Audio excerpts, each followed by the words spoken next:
రాత్రి నాకు 8:30కి మా అమ్మ నుంచి ఫోన్ వచ్చింది. జనరల్గా వచ్చింది అనుకున్నాను.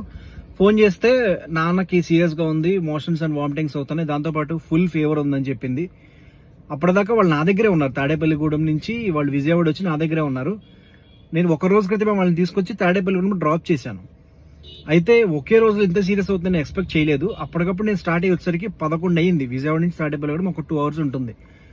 వచ్చేసరికి మనిషి కదలలేకపోతున్నారు. అసలు వచ్చి కారు కూడా ఎక్కలేని పరిస్థితి. నేను లోకల్లో అంబులెన్స్ వీళ్ళందరికీ కాల్ చేశాను. ఒక్కళ్ళు కూడా ఆ 11 ఆ టైంలో ఎవరు రెస్పాండ్ అవ్వాల. లాస్ట్ ఆప్షన్ కింద నేను 108కి కాల్ చేశాను. వాళ్ళు 10 నిమిషాల్లో మా ఇంట్లో ఉన్నారు. నడవలేని మనిషిని స్ట్రెచర్ ఎక్కించి తీసుకొచ్చి హాస్పిటల్లో అడ్మిట్ చేశారు. తర్వాత అన్న గూగుల్ పే కానీ ఫోన్ పే కానీ చెప్తారా అంటే మేము పైసా కూడా తీసుకోమన్నా అని చెప్పి అన్నారు. నేను ఇప్పటిదాకా వీటి గురించి నేను న్యూస్లో టీవీల్లో ఏదో చూస్తూనే ఉంటాను. అంటే సకాలంలో స్పందించరు వీళ్ళు, గవర్నమెంట్ సర్వీస్ కదా ఎలా ఉంటుంది అనుకున్నాను. కానీ లైఫ్లో ఫస్ట్ టైం నేను అంబులెన్స్ యొక్క గొప్పతనాన్ని, 108 యొక్క గొప్పతనాన్ని నేను తెలుసుకున్నాను. నిజంగా ఏపీ గవర్నమెంట్కి నేను థ్యాంక్స్ చెప్పుకోవాలి. ఇంత మంచి సర్వీస్ అందిస్తున్నారు, అది కూడా టైమ్లీ సర్వీస్ అనమాట.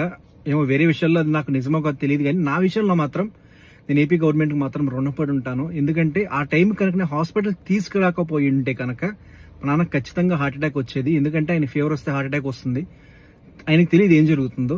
మనిషిని కదలకుండా అలా తీసుకొచ్చి ఇలా హాస్పిటల్ అడ్మిట్ చేశారు. ఈ రోజు ఆయన ప్రాణాలతో ఉన్నారంటే దానికి కారణం 108 అండ్ ఏపీ గవర్నమెంట్ మాత్రమే. Thank you AP government and 108 వాళ్ళకు కూడా. సో ఒకటి అర్థం చేసుకోండి, ప్రచారానికి వాస్తవానికి చాలా తేడా ఉంటుంది.